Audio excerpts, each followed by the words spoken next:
Bonjour à tous ceux que je n'ai pas encore salués. Alors ce message est une suite d'une série qui a déjà commencé depuis jeudi soir. Alors de quoi avons-nous parlé pendant ces quelques jours? Je résume rapidement pour ceux qui n'étaient pas là. On a parlé de la vie de résurrection.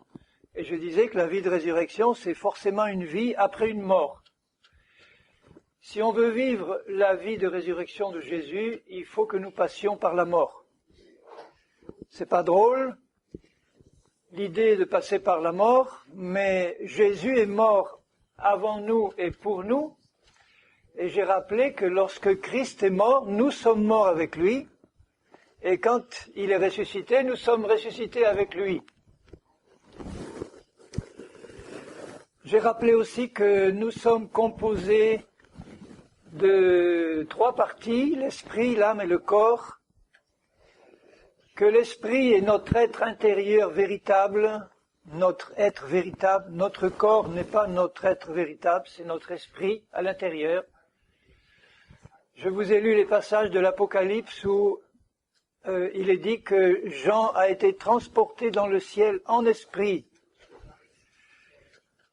Le Saint-Esprit a laissé son corps sur la terre et son esprit est monté au ciel. Et là, il a vu et entendu des choses qu'il ne pouvait pas voir et entendre quand il était sur la terre. Je vous ai décrit ce que l'Apocalypse décrivait des morts en Christ qui sont autour du trône en attendant la résurrection, qui ont des robes blanches, des palmes dans les mains, qui chantent. Donc notre esprit, c'est un être intérieur véritable, un homme complet, invisible, qui a une tête, des yeux, des bras, des jambes, des oreilles, une bouche, exactement comme notre corps. Et c'est cette partie-là de nous-mêmes qui passe par une nouvelle naissance à la conversion. Avant notre nouvelle naissance, notre esprit est plongé dans la mort spirituelle, coupé de Dieu.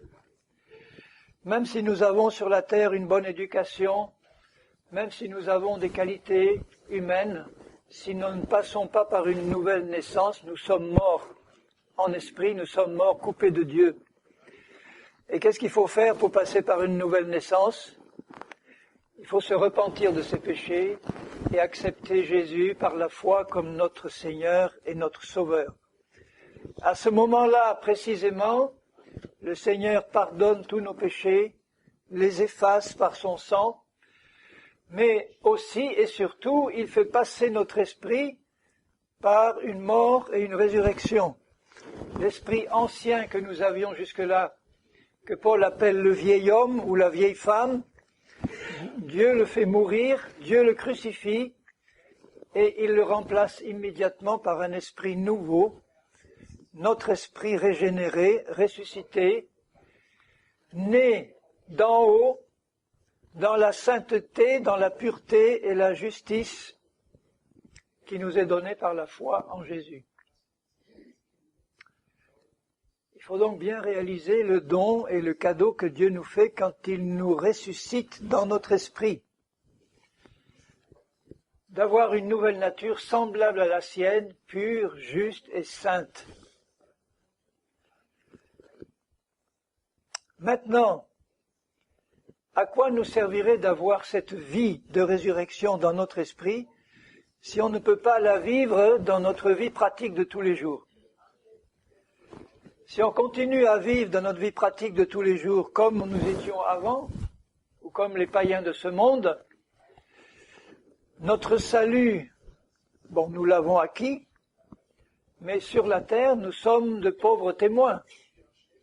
Si notre vie pratique n'est pas changée par rapport à la vie qu'on avait avant, ça veut dire qu'il faut qu'on apprenne de Jésus à laisser sortir Christ qui est en nous, et pour le laisser sortir de nous au travers de notre esprit régénéré, il faut que tous les obstacles qui l'empêchent de sortir soient ôtés. Alors j'ai dû aussi définir ce que c'est que l'âme par rapport à l'esprit. Notre âme, c'est notre être intérieur actuel, celui que nous ressentons tous, avec nos pensées, nos désirs, nos sentiments, nos émotions. Ça, c'est l'âme. Mais l'âme n'est pas l'esprit. Notre esprit est pur et saint, il n'a que des pensées d'en haut, que des sentiments d'en haut, comme ceux de Jésus, mais au niveau de notre âme, nous recevons des influences qui viennent d'ailleurs que de l'esprit. Alors je vous ai rappelé ce que Paul nous révèle, c'est que même quand notre esprit est né de nouveau, dans notre corps physique habite toujours une puissance de péché ou une loi de péché que Paul appelle la chair. Et j'ai dit, faites attention, parce que dans la Bible, il y a deux définitions de la chair. La première, c'est que la chair, c'est notre corps physique proprement dit. Notre corps physique, c'est pas là qu'est le problème. Mais attaché à notre corps physique, tant que ce corps n'est pas ressuscité, attaché à notre corps physique, il y a une puissance de péché, un esprit, une loi de péché, qui est comme une antenne de Satan dans notre corps mortel.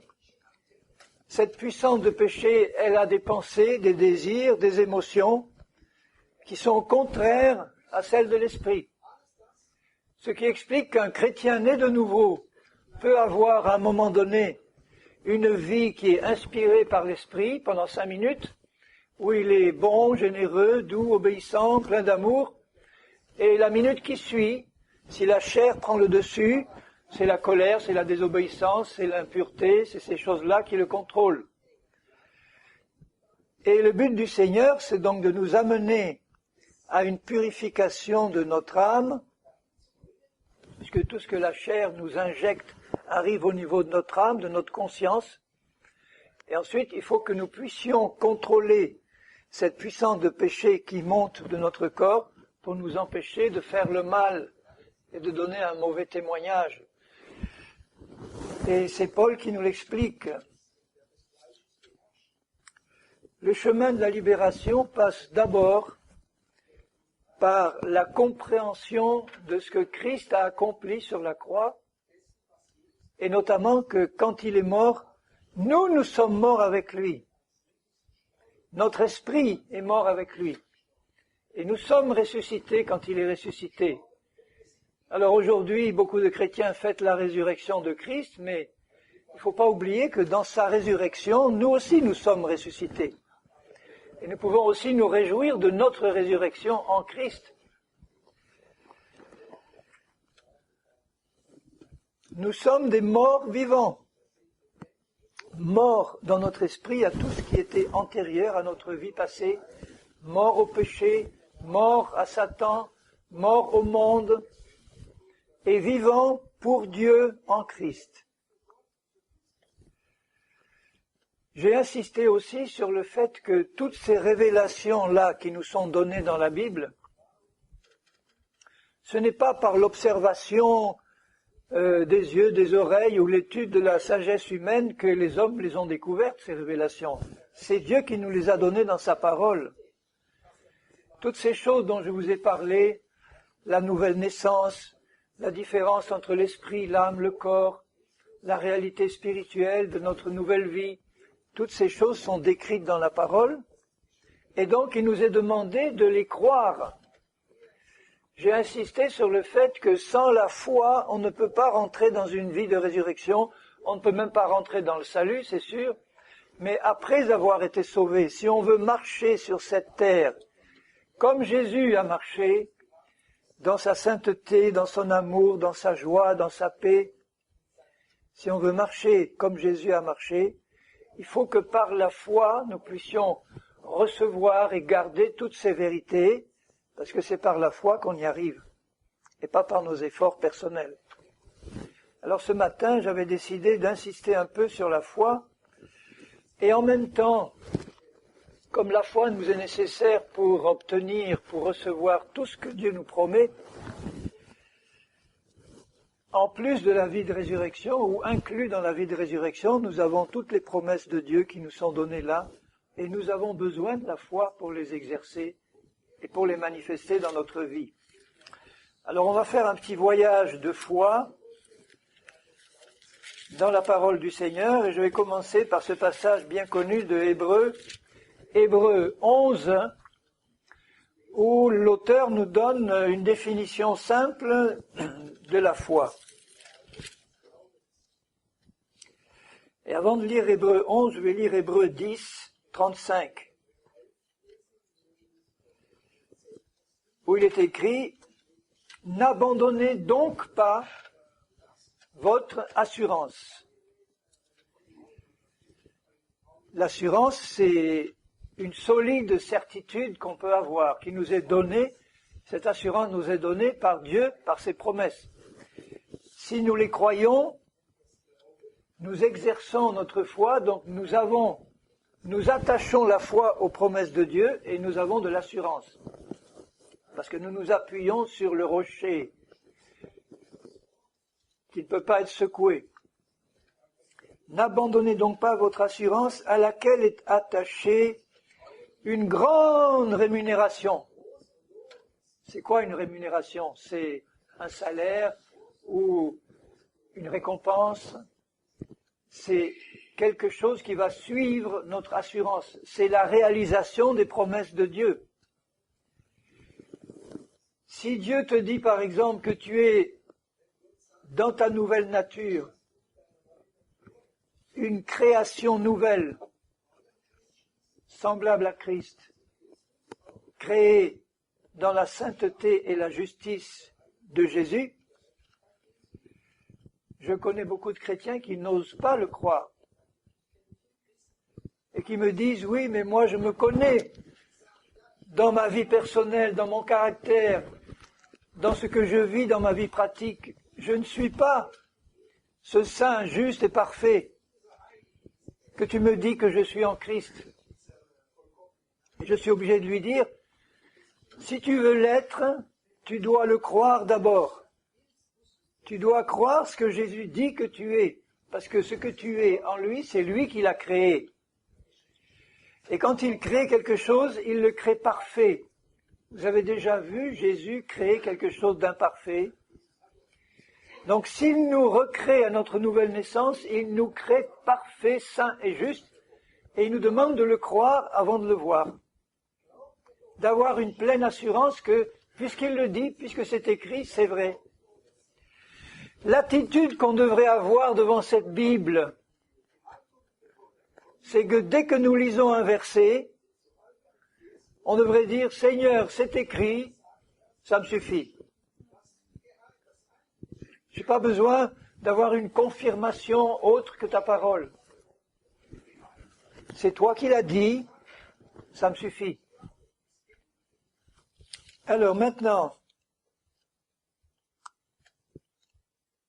verset 36, vous avez besoin de persévérance, parce qu'il y a des coups durs, des épreuves, des difficultés, des choses qu'on voit qui contredisent ce qu'on croit. Et on a besoin de persévérance afin qu'après avoir accompli la volonté de Dieu, vous obteniez ce qui vous est promis. Les promesses de Dieu sont merveilleuses. Et Dieu veut les réaliser dans notre vie. Vous n'avez pas envie de voir toutes les promesses de Dieu réalisées dans votre vie? Moi, je le désire intensément. Il y en a qui ont été réalisées dans ma vie, mais d'autres pas encore. Et il me demande de persévérer, de m'accrocher à sa promesse, de ne regarder à rien d'autre que sa promesse, et de dire « Seigneur, tu l'as promis, je le verrai ». Encore un peu de temps. Même si comme Abraham, tu dois attendre 25 ans une promesse, pour Dieu c'est une milliseconde. C'est rien du tout. Celui qui doit venir viendra, il ne tardera pas, et le juste vivra par la foi. Nous avons vu que la vie de résurrection, c'est une vie de justice. Nous recevons la justice de Dieu dans notre nouvelle nature. Nous devenons des justes et des saints. Et ce juste et ce saint-là ne peut pas vivre autrement que par la foi. Dans la mesure où nous ne vivons pas par la foi, dans cette mesure-là, nous ne sommes pas justes. Dieu n'est pas là pour nous condamner. Il est là pour nous encourager à avancer dans la foi. Alors, je préfère dire ce qui est juste. Si Dieu me montre que dans un aspect de ma vie, je ne vis pas encore dans la foi, il me dit, tu vois, mon bien-aimé Henri, je suis pas là pour te cogner, je suis là pour te dire que là, il y a un point où ma justice n'est pas encore complète, puisque le juste vivra par la foi, par la parole de Dieu. Mais s'il se retire, mon âme ne prend pas plaisir en lui. Nous ne sommes pas de ceux qui se retirent pour se perdre, mais de ceux qui ont la foi pour sauver leur âme. On peut donc se retirer ou renier le Seigneur après l'avoir connu. Et il y a beaucoup de façons de renier le Seigneur. L'une des plus simples, c'est de ne plus croire à sa parole, sur un point ou un autre. Puisque sa parole, c'est lui. Alors maintenant, il ajoute au verset 1er du chapitre 11, « Or, la foi est une ferme assurance, une totale certitude des choses qu'on espère, une démonstration de celles qu'on ne voit pas. » Il y a donc des choses qu'on ne voit pas et des choses qu'on voit. Les choses qu'on voit, ce sont nos sens qui nous les révèlent. Mais les choses qu'on ne voit pas, qui sont les choses de Dieu, qui sont ses promesses, on ne peut pas les voir avec nos yeux physiques. On ne peut les voir qu'avec les yeux de la foi. Dieu nous promet quelque chose, il nous demande d'attacher notre foi à ce qu'il promet, comme si nous avions des yeux invisibles qui étaient capables de voir dans l'invisible les choses que Dieu nous promet. Et il nous demande de garder cette assurance, cette certitude, cette complète certitude dans notre cœur que si nous gardons dans notre cœur la promesse que Dieu nous a faite et que nous persévérons dans cette certitude que nous l'avons déjà, même si nous ne le voyons pas, nous allons finir par le voir. Et nous allons en jouir, en profiter. La ferme assurance des choses qu'on espère. Donc dans la foi, il y a une part d'espérance qui nous est donnée par la parole de Dieu. Dieu nous montre qu'il veut faire quelque chose dans notre vie et il nous annonce une promesse. En entendant la promesse, on espère qu'on va la voir. Mais l'espérance seule ne suffit pas. L'espérance seule ne permet pas d'obtenir ce que Dieu nous a promis. À cette espérance doit être attachée la ferme certitude des choses qu'on espère. Et cette ferme certitude dépend de la fidélité de celui qui a fait la promesse. Dans la vie pratique, il en est de même. On a des contacts les uns avec les autres et vous reconnaissez tout de suite les hommes ou les femmes qui sont des hommes ou des femmes de parole. Vous savez que si vous demandez quelque chose à telle personne qui vous fait la promesse, qui vous le donnera, vous savez que vous êtes certain que vous l'aurez parce que vous connaissez la personne. Il peut y avoir des empêchements, la personne peut mourir avant, il peut y avoir des obstacles, mais avec Dieu, ce n'est pas le cas. La personne de Dieu est fidèle à sa parole, une fidélité absolue.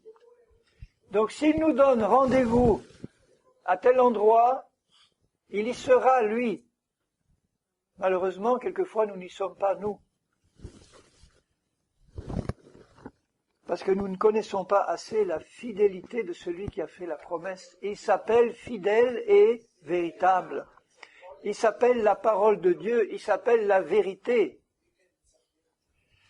Donc c'est quelque chose de difficilement compréhensible pour Dieu lui-même que de voir des êtres qui ne lui font pas confiance. Ou qui ne se jugent pas dignes peut-être de recevoir l'effet de la promesse, alors que Dieu, s'il veut nous donner quelque chose, ne regarde pas notre dignité ou notre indignité, il regarde simplement si nous avons la foi en sa parole. C'est cette foi qui nous rend dignes à ses yeux. Pour l'avoir possédée, cette foi, au verset 2, les anciens ont obtenu un témoignage favorable. C'est par la foi que nous reconnaissons que le monde a été formé par la parole de Dieu, en sorte que ce qu'on voit n'a pas été fait de choses visibles, ce qu'on voit vient de choses invisibles.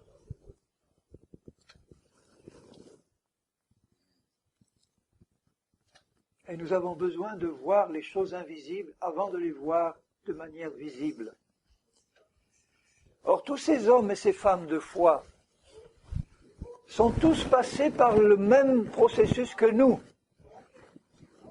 Ils ont reçu une parole, ils ont reçu une révélation, ils ont dû la recevoir avec foi, c'est-à-dire croire que ça venait vraiment de Dieu, la garder dans leur cœur et attendre avec persévérance, au milieu des obstacles, des difficultés, de voir la fidélité de Dieu se manifester par l'accomplissement de la promesse.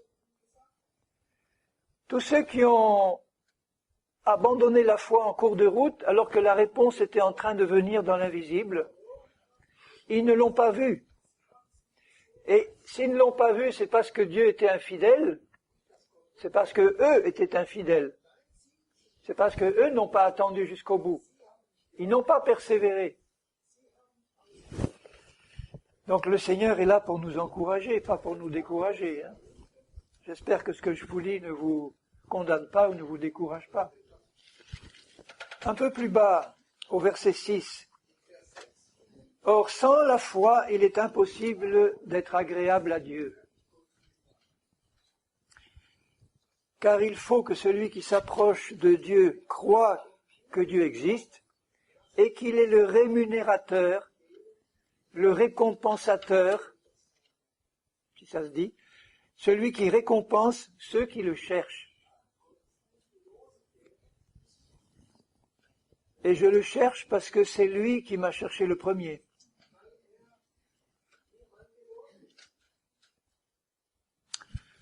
Ensuite, il nous est cité un certain nombre de personnes qui ont eu la foi, et en particulier Abraham. Alors, je lirai dans Romains 4, je lirai à partir du verset 13.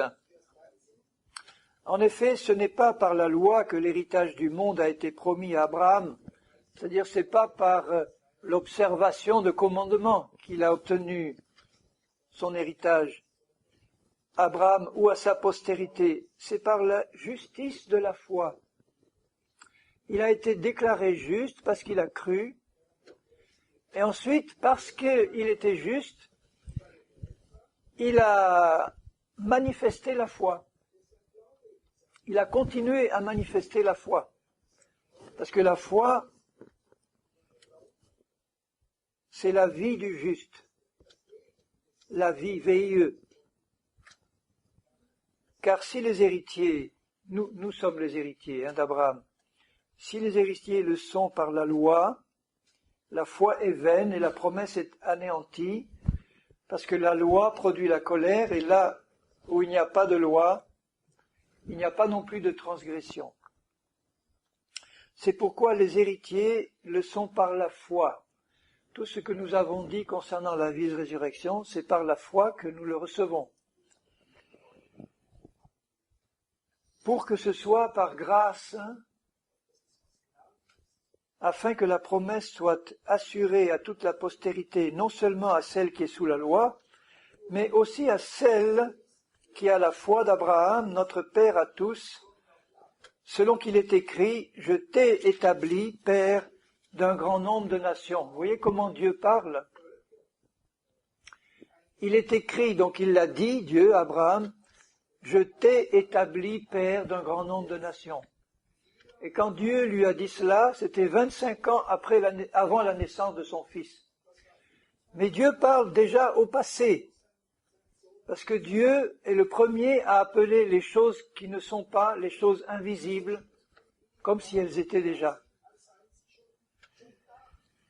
Il est notre Père devant celui auquel il a cru, Dieu, qui donne la vie aux morts, qui est le Dieu de la résurrection, qui appelle les choses qui ne sont pas comme si elles étaient.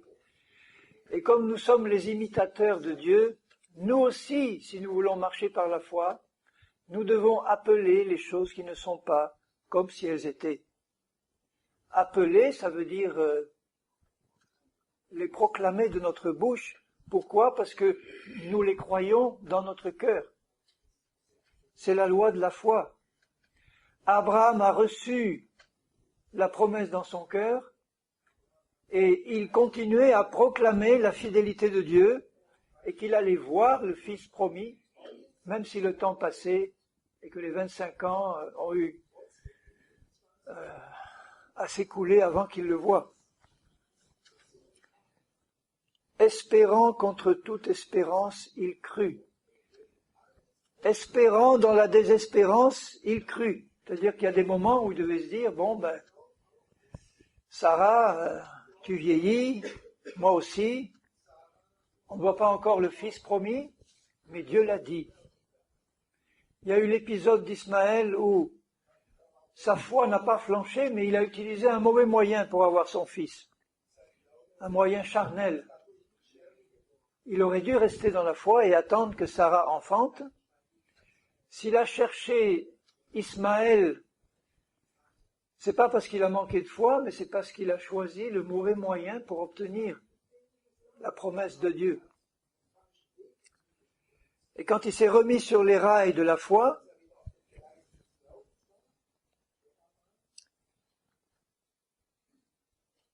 il crut en sorte qu'il devint père d'un grand nombre de nations, selon ce qui lui avait été dit, telle sera ta postérité.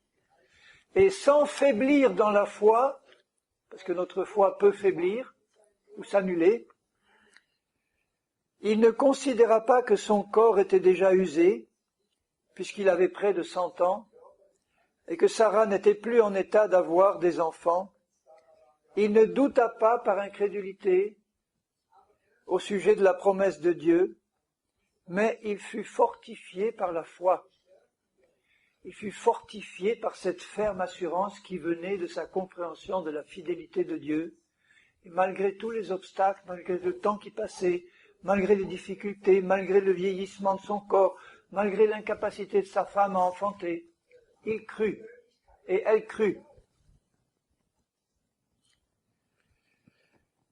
Donnant gloire à Dieu, ayant la pleine conviction, voilà la clé là, la pleine conviction, sans douter,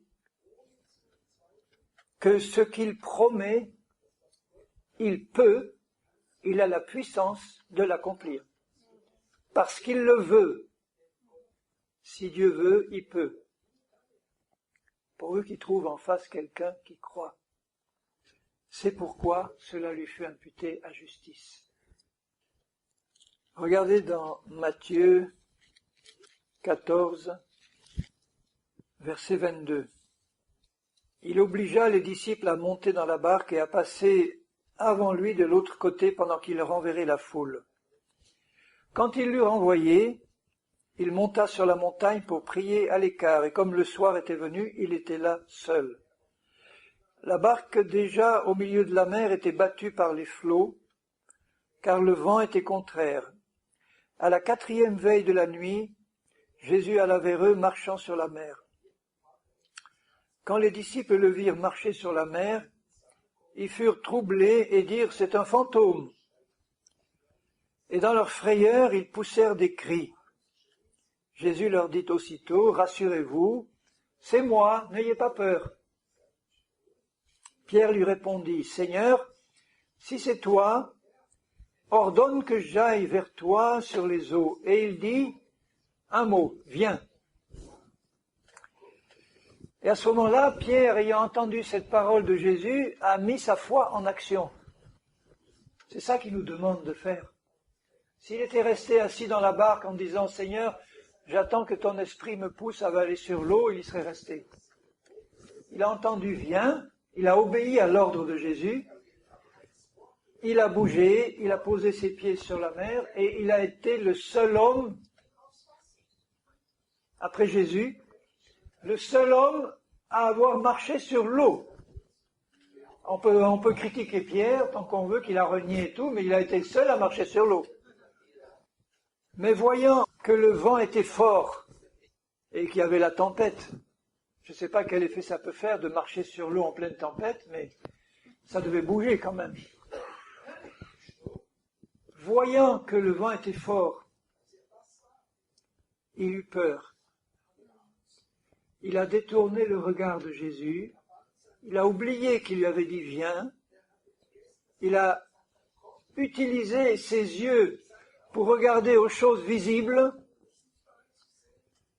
il eut peur et il a coulé. Alors il en est exactement de même pour nous, hommes et femmes de foi, puisque nous croyons en Jésus. Tant que l'eau est calme et que le temps est beau comme aujourd'hui, on n'a pas besoin de foi. Mais si nous marchons sur le lac de notre vie et qu'il y a une tempête qui souffle, et que Jésus a commencé par nous dire « Ne crains pas, n'aie pas peur, je suis là, je suis avec vous tous les jours, n'aie pas peur de la tempête, n'aie pas peur du vent qui souffle, n'aie pas peur de l'épreuve qui est là, n'aie pas peur de ton corps vieillissant, il aurait dit à Abraham. N'aie pas peur, ne regarde pas ces choses. N'utilise pas tes yeux physiques pour regarder les choses visibles parce qu'elles vont te faire couler. Ne regarde pas. Garde les yeux sur moi et sur ma parole. Viens.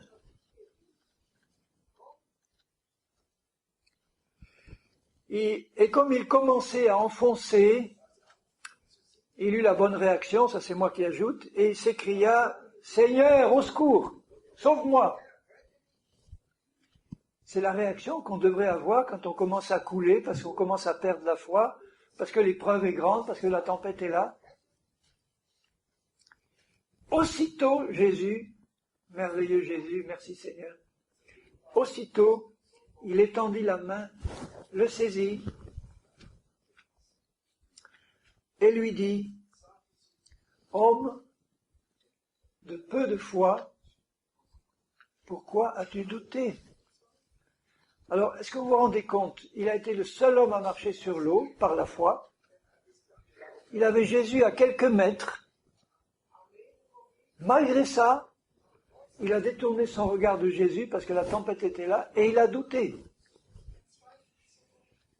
Alors imaginez que dans l'épreuve que vous pouvez traverser, Jésus est là avec vous et à côté de vous. Il te dit, viens, n'aie pas peur, avance, je suis là, tu ne vas pas couler. Tant que vous regardez à Jésus, vous ne coulez pas. Et vous vous laissez impressionner par le problème, par la difficulté, par le rapport du médecin, par le rapport des hommes. C'est ça la tempête. Et vous détournez le regard de Jésus et vous coulez. Ayons la bonne réaction. Vous voyez que Jésus, avant même de lui faire le moindre reproche, il le sort. Il le sort de la situation mauvaise où il allait s'enfoncer. Et après, il lui dit, « Homme de peu de foi, pourquoi tu as douté ?» Pourquoi? On peut donc être des hommes de peu de foi, des hommes de grande foi, ou des hommes sans foi. Mais nous ne sommes pas des hommes sans foi, nous sommes des hommes et des femmes qui croyons en Jésus. Et c'est lui qui nous donne la foi tant que nous le regardons. Tant que Pierre regardait Jésus, Jésus lui communiquait sa foi. Et si je détourne mes yeux de Jésus, il ne peut plus me communiquer sa foi. Regardez dans Marc 6, au verset 4. Jésus leur dit, « Un prophète n'est méprisé que dans sa patrie, parmi ses parents et dans sa maison. » Il ne put faire là aucun miracle il était à Nazareth, ville qu'il avait vu grandir, si ce n'est qu'il imposa les mains quand même à quelques malades et il les guérit. Et il s'étonnait de leur incrédulité. Partout où Jésus passait, les foules le suivaient, les foules s'approchaient de lui pour recevoir une bénédiction, les malades s'approchaient en foule pour recevoir leur guérison, et ils étaient tous guéris. Là, à Nazareth, seuls quelques malades se sont quand même approchés de lui, et ils ont été guéris. Mais l'ensemble de la population le méprisait, le rejetait. Et il s'étonnait de leur incrédulité. Donc si Jésus n'a pas pu faire des miracles, c'est pas qu'il a essayé de guérir des malades là et qu'il n'a pas pu arriver à les guérir à cause de l'incrédulité des malades qui s'approchaient de lui pour être guéris, c'est qu'il n'y avait aucun malade qui s'est approché de lui pour demander la guérison, sauf ces quelques-uns là, et ces quelques-uns qui se sont approchés ont quand même été guéris. Si tous les autres s'étaient approchés, il y aurait eu de grands miracles qui se seraient produits, comme partout. Donc la puissance de Dieu était là dans la personne de Jésus, mais elle n'a pas pu être déclenchée, provoquer d'effet à cause de l'incrédulité de ceux qui l'entouraient. Il en est de même pour nous. Nous avons Jésus en nous, nous avons le Saint-Esprit en nous, nous avons Dieu le Père en nous, nous avons toute la puissance de Dieu qui est en nous disponible. Et pour la déclencher, il faut ouvrir le robinet de la foi. Sinon, cette puissance va rester inutilisée. Ou seulement une petite partie va être utilisée. Et pourtant, elle est tout entière là, disponible.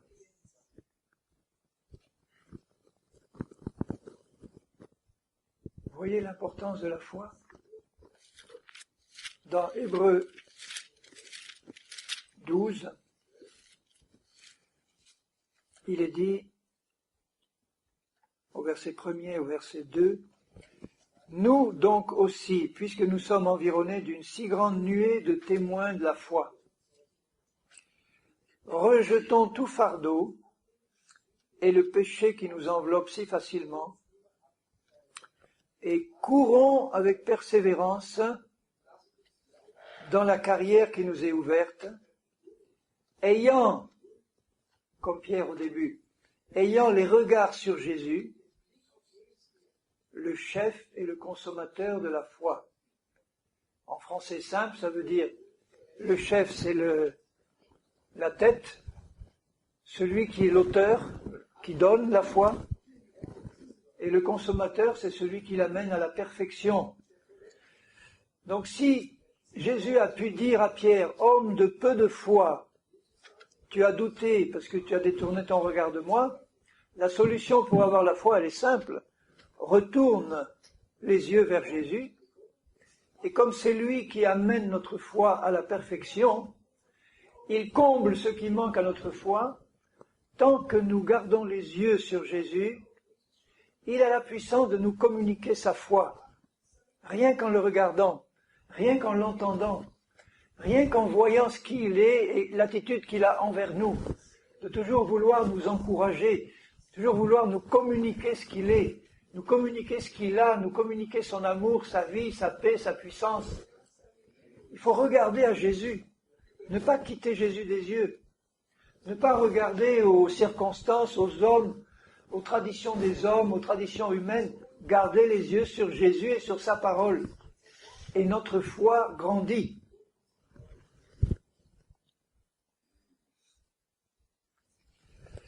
Dans 1 Corinthiens 12, il parle des dons du Saint-Esprit. Et parmi ces dons, il y a le don de la foi. Dans 1 Corinthiens 12, 9, il dit à un autre, il donne la foi par le même esprit. Dans Galates 5, verset 22, le fruit de l'esprit, c'est-à-dire le résultat que le Saint-Esprit en nous produit dans notre vie, qui n'est autre que la vie de résurrection. Le fruit de l'Esprit, c'est l'amour, la joie, la paix, la patience, la bonté, la bienveillance, la foi, ou la fidélité, c'est pareil, la douceur, la maîtrise de soi. Vous voyez que dans les deux passages que je viens de lire, la foi, c'est le seul élément qui soit à la fois un fruit de l'esprit en nous, qui est produit par le fait que nous laissons le Saint-Esprit nous faire grandir dans la maturité spirituelle, notre foi grandit avec le fruit de l'esprit, et c'est aussi le seul qui soit listé dans les dons du Saint-Esprit. Donc vous voyez la volonté de Dieu de nous remplir de foi, à la fois par le fruit de l'esprit que nous produisons en restant fidèles au Seigneur, la foi grandit en nous, la mesure de foi que nous avons reçue au début se développe, et si nous avons besoin d'une dose supplémentaire de foi à un moment donné, parce qu'il y a un gros obstacle qui se présente, nous allons recevoir un don de foi supplémentaire qui nous permet de franchir l'obstacle.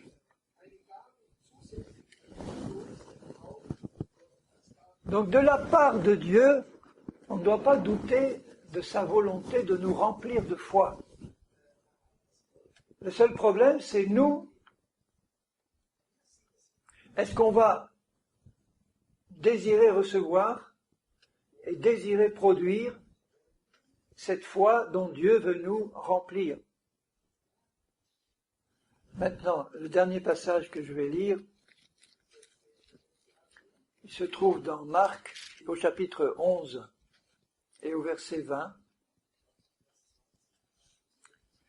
Le matin, en passant, les disciples virent le figuier séché jusqu'aux racines. Jésus avait parlé devant un figuier qui ne produisait pas de fruits et il l'avait maudit. Et le lendemain, en passant, il voit le figuier séché depuis les racines.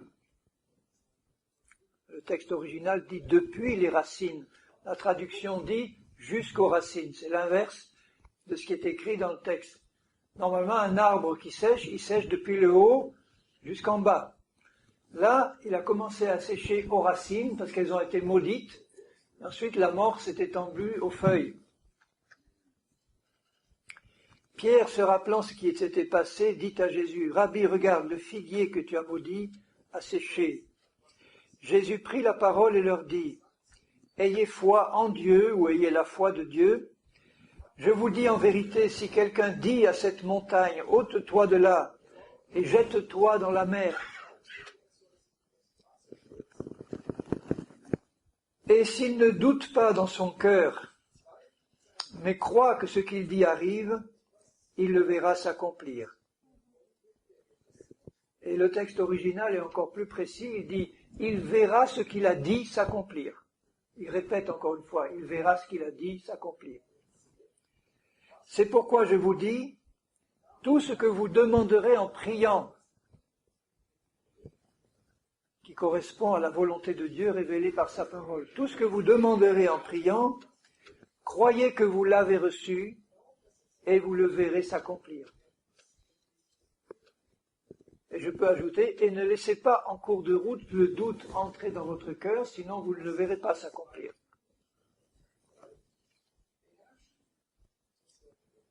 Et là, le Seigneur Jésus nous montre le processus de la foi tel que nous devons l'exercer. Nous entendons une parole de Dieu, nous la comprenons, nous la gardons dans notre cœur, c'est-à-dire nous croyons, et en croyant, la parole descend dans notre cœur. Nous veillons à ne pas mélanger dans notre cœur d'autres paroles que celles de Dieu. Nous persévérons dans cette attitude. Nous proclamons de la bouche que nous avons obtenu les choses invisibles que Dieu nous a promises, parce que nous le croyons dans notre cœur. parce que nous le croyons dans notre cœur, de l'abondance du cœur, la bouche parle, et le résultat, c'est que nous le verrons s'accomplir. Si je veux voir si j'ai la foi, ou si je veux voir si quelqu'un a la foi, je l'écoute parler. C'est vite compris s'il a la foi ou pas. Parce que de l'abondance de son cœur, sa bouche parle, et en l'écoutant parler, je me rends compte si ces paroles qui sortent sont conformes à la parole de Dieu, ou sont conformes aux choses visibles qu'il observe dans sa vie et qui sont contre la parole de Dieu. Et d'ailleurs, vous avez dit que c'était le dernier, mais là, c'est le dernier en double, parce que c'est la même pensée dans Romains 10. C'est juste un autre passage qui dit exactement la même chose. Verset 5. Moïse définit ainsi la justice qui vient de la loi. L'homme qui mettra ces choses en pratique vivra par elles. Ça, c'est pas la justice de la foi. Mais voici comment parle la justice qui vient de la foi. Ne dis pas dans ton cœur qui montera au ciel, c'est en faire descendre Christ. C'est-à-dire, si tu poses la question qui montera au ciel, Dieu va te révéler que c'est Christ qui est déjà descendu du ciel. Donc, tu n'as pas besoin de monter toi, c'est lui qui descend à notre niveau. Ou qui descendra dans l'abîme, c'est en faire remonter Christ d'entre les morts, puisqu'il y a été, il est remonté. Que dit-elle donc, cette parole de la foi? La parole est près de toi, dans ta bouche et dans ton cœur. Alors, dans mon cœur, parce que je crois, elle est dans mon cœur.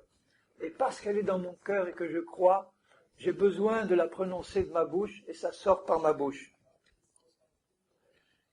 Or, c'est la parole de la foi. La foi vient de ce qu'on entend vient de la parole de Christ, et c'est pour ça que cette parole de Christ qui est dans mon cœur doit aussi se trouver sur ma parole, dans ma parole. Il y a un excès qu'il ne faut pas faire, c'est certains mouvements de proclamation de la parole, comme on dit, tu proclames, et ça suffit pour que ça arrive. Non. Si tu proclames, il n'y a rien qui va se passer si tu ne crois pas dans ton cœur. Donc Jésus insiste d'abord sur la nécessité de croire dans le cœur, et à ce moment-là, naturellement, tu vas le proclamer, parce que ça sort de ton cœur. Tu ne peux pas empêcher ce qui est dans ton cœur de sortir sur ta bouche. Tu vas le proclamer, et les deux ensemble, de même que quand Dieu a créé le monde, il a cru dans son esprit, il ne peut pas faire autrement que de croire, de parler des choses invisibles comme si elles étaient. Il proclame ensuite de sa bouche ce qui est dans son cœur, et les choses se réalisent immédiatement. Et il dit, si tu confesses, verset 9, de ta bouche le Seigneur Jésus, et si tu crois dans ton cœur que Dieu l'a ressuscité des morts, tu seras sauvé.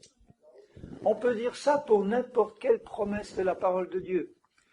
Si je dis par exemple, Seigneur, je crois que je suis une création nouvelle, que j'ai ta sainteté et ta pureté dans mon esprit, que j'ai reçu ton esprit de résurrection en moi, ta vie de résurrection en moi, et je confesse qu'il est conforme à ta volonté que je le vive, je le crois, Seigneur. Même si je ne vois pas encore toute cette vie de résurrection manifestée dans ma vie pratique, je proclame que je l'ai et je proclame que je vais y arriver parce que tu es avec moi. Parce que c'est ta volonté que je vive comme cela. Car c'est en croyant du cœur qu'on parvient à la justice, puisque c'est la justice de la foi, et c'est en confessant de la bouche qu'on parvient au salut. Et le mot salut qui est employé ici, c'est un mot qui couvre l'ensemble des bénédictions qui nous sont acquises par Christ. Toutes les promesses, qu'elles soient spirituelles, qu'elles soient pour l'âme, pour le corps, sont incluses dans ce mot salut. C'est en croyant du cœur qu'il est ressuscité. C'est en croyant du cœur qu'il est ressuscité que nous vivrons nous-mêmes la vie de résurrection. Et que nous verrons s'accomplir, parce que nous le proclamons de notre bouche, même si toutes les circonstances sont contraires, même si toutes les choses visibles sont absolument contraires, en croyant dans le cœur et en proclamant de la bouche, nous le verrons s'accomplir. Et si on ne le voit pas, il ne faut pas en rendre Dieu responsable. Jamais. Il faut se remettre en cause et dire, Seigneur, si je n'ai jamais vu dans ma vie se réaliser cette promesse-là, c'est à moi de me remettre en question, c'est à moi de me replacer devant toi, c'est à moi de me replacer devant ta parole, c'est à moi de m'examiner devant toi à la lumière de ton esprit, de ta parole, si je suis vraiment dans la foi, et c'est à moi de corriger mes voies, conduit par ton esprit et ta parole, pour me remettre dans le chemin de la foi, qui est le chemin du juste. Amen. Alors Seigneur, je sais que tu veux que toutes tes promesses s'accomplissent dans notre vie. Tu les as données pour cela, Seigneur, pour qu'elles s'accomplissent tous, parce que tu veux notre bonheur parfait. Tu veux notre joie. Tu veux voir ta bénédiction s'accomplir dans notre vie. Et tu as prévu les choses pour qu'elles nous soient données par la foi, uniquement pour que ce soit par grâce. C'est tellement merveilleux de voir que tu n'as pas imposé d'autres conditions que de pouvoir saisir par la foi en ta parole cette grâce que tu nous donnes en Christ. De recevoir un plein salut, un plein pardon, mais aussi une pleine réalisation de toutes tes promesses, qu'elles soient pour notre esprit, pour notre âme, pour notre corps, pour notre vie de tous les jours. Nous avons dans ta parole tout ce qu'il nous faut et nous avons en Christ tout ce qu'il nous faut pour vivre comme tu le veux, Seigneur.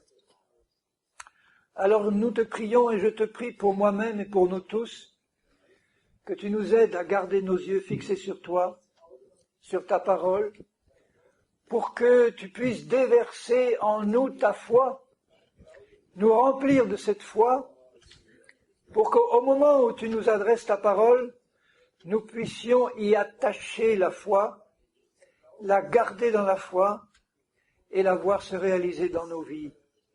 Parce que nous savons que c'est ainsi et seulement ainsi que toi tu vas être glorifié.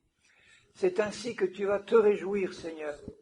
C'est ainsi que tu vas te réjouir de voir que nous faisons confiance à ta fidélité, que nous ne nous laissons pas troubler par les choses visibles, que nous ne nous laissons influencer que par toi et par ta parole sainte. Seigneur, nous te remercions parce que tu es là pour nous aider. Nous sommes là pour te glorifier et te bénir. Nous sommes là pour manifester ta gloire dans nos vies. Et nous savons que nous le ferons si nous gardons les yeux sur Jésus. Merci Seigneur, sois béni, sois glorifié dans le nom de Jésus-Christ. Amen, amen. Merci Seigneur.